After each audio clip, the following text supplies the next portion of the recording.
अहंकारी राजा और मां कालिका की कृपा। पावागढ़, गुजरात। धर्म और नीति से जुड़ी यह कहानी हमें सिखाती है कि सच्चा सुख और ईश्वर की कृपा केवल अहंकार त्यागने और दूसरों की भलाई करने में ही छिपी होती है। बहुत प्राचीन समय की बात है। गुजरात के पावागढ़ पर्वत के पास स्थित एक समृद्ध राज्य में प्रताप भानु नाम का एक शक्तिशाली और प्रतापी राजा राज्य करता था। उसके राज्य में धन, वैभव, सेना और सुख सुविधाओं की कोई कमी नहीं थी। प्रजा भी उसके शासन में सुखी थी, क्योंकि राजा धर्म के कार्यों में बढ़ चढ़कर हिस्सा लेता था। उसने कई मंदिर, कुएं और धर्मशालाएं बनवाई थी, लेकिन इन सब गुणों के साथ राजा के भीतर एक बहुत बड़ा दोष भी था। उसका अहंकार। उसे अपने ज्ञान, दान और शक्ति पर इतना गर्व था कि वह किसी संत, महात्मा या भक्त को अपने से श्रेष्ठ नहीं मानता था। एक दिन राजा शिकार खेलने के लिए जंगल में गया, जो पावागढ़ पर्वत के आसपास फैला हुआ था। शिकार का पीछा करते करते वह घने जंगल में अपने सैनिकों से बिछड़ गया। भूख और प्यास से व्याकुल होकर वह इधर उधर भटकने लगा। तभी उसे एक शांत आश्रम दिखाई दिया। वह आश्रम मां कालिका के एक महान भक्त साधु का था, जो तपस्या में लीन थे।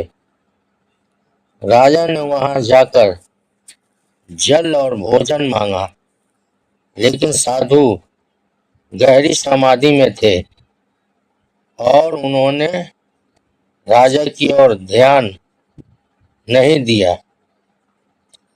यह देखकर राजा को बहुत क्रोध आया। उसका अहंकार आहत हो गया। उसने सोचा, मुझे पहचानते नहीं, मैं इस राज्य का राजा हूँ। अहंकार में अंधा होकर उसने पास में पड़ा एक मरा हुआ सांप उठाया और साधु के गले में डाल दिया। साधु फिर भी शांत बैठे रहे। राजा वहां से चला गया, लेकिन उसे यह पता नहीं था कि वह साधु साधारण नहीं थे, मां कालिका के परम भक्त थे और उनकी कृपा से दिव्य शक्ति से संपन्न थे। जय मां कालिका। कुछ समय बाद राजा के जीवन में अनहोनी शुरू हो गई। साधु के साथ दुर्व्यवहार के कारण उसे रातों को नींद नहीं आती थी। मन अशांत रहने लगा। धीरे धीरे उसके मंत्री उससे दूर होने लगे और राज्य में असंतोष फैल गया। एक दिन पड़ोसी राज्यों ने उस पर आक्रमण कर दिया। राजा की विशाल सेना और धन भी उसे बचा नहीं सके। उसका सारा वैभव नष्ट हो गया और उसे अपने परिवार के साथ जंगलों में भटकना पड़ा। भटकते भटकते एक दिन वह उसी पावागढ़ पर्वत के पास पहुंचा, जहां मां कालिका का प्रसिद्ध मंदिर स्थित था। वहां पहुंचकर उसके मन में पश्चाताप जाग उठा। उसे अपनी गलती का एहसास हुआ। माता कालिके के लिए वह रोते हुए मंदिर की सीढ़ियों पर बैठ गया और बोला, हे माँ कालिके, मैं अपने अहंकार में अंधा हो गया था। मैंने आपके भक्त का अपमान किया। आज मैं सब कुछ खो चुका हूँ। मुझे क्षमा करें। माँ तभी उसे वही साधु दिखाई दिए। राजा उनके चरणों में गिर पड़ा और क्षमा मांगने लगा। साधु ने उसे उठाया और प्रेम से कहा, राजन, अहंकार मनुष्य का सबसे बड़ा शत्रु है। जो दूसरों का सम्मान नहीं करता उसका पतन निश्चित है। लेकिन माँ कालिका दयालु है। सच्चे पश्चाताप से सब कुछ सुधर सकता है। राजा ने सच्चे मन से माँ कालिका की भक्ति शुरू की।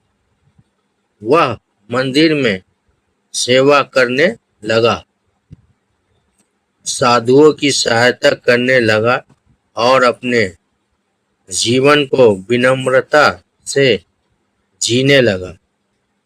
कुछ समय बाद माँ कालिका की कृपा से उसके जीवन में फिर से प्रकाश आया। उसकी प्रजा ने उसे वापस बुलाया और उसे पुनः राजा बनाया। लेकिन इस बार वह पहले जैसा नहीं था। अब वह विनम्र, दयालु और धर्मपरायण बन चुका था। वह हर कार्य माँ कालिका को समर्पित करके करता था और कभी अहंकार नहीं करता था। उसका राज्य फिर से समृद्ध और खुशहाल हो गया और प्रजा भी पहले से अधिक सुखी रहने लगी। यह कहानी हमें सिखाती है कि धन, पद और शक्ति का अहंकार मनुष्य के विवेक को नष्ट कर देता है। सच्ची भक्ति और ईश्वर की कृपा तभी प्राप्त होती है जब हम विनम्र बनकर दूसरों का सम्मान करें। माँ कालिका की कृपा उसी पर होती है जो अपने अहंकार को त्याग कर धर्म और मानवता के मार्ग पर चलता है।